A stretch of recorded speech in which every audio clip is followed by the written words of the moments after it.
With the Muslim call to prayer and the sun cresting over the tops of snow-dusted mountains, Wednesday seemed like any other day here in central Afghanistan, just south of Kabul. Sergeant Norman Howell has the lead today.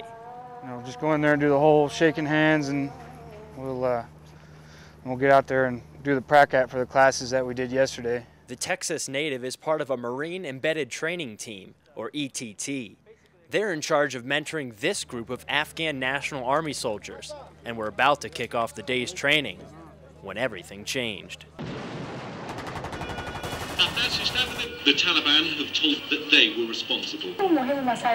Many have been killed and even more have been injured. 3 coordinated Taliban attacks target government buildings in Kabul. Change of schedule for the Marines and Afghanis. And a report came that there were 8 more total suicide bombers that came into the city in the morning. So now we're going to, now we're stood up for QRF just in case. As the QRF, or Quick Reaction Force, they are the city's just-in-case force and readiness. So now, instead of training, the unit's gearing up to go into Kabul if called, and the Marines will go with them. Come over here, link up with them, and then it's pretty much their show, and we're just along for the ride. In full combat gear, the Kandak, or battalion, waits for the word. They're ready to go, but the call hasn't come yet. They're standing by to support. In the meantime, now they're just going back to their company areas. They'll drop their gear, but they're going to be ready to go in case they get the order, meaning they can't really go too far from here. I'm going to find out from our company commander if we can go do that training.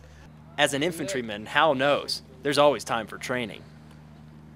Back to schedule, the unit is now going over how to set up an ambush against the enemy. When they do this, they need to practice that leader's recon.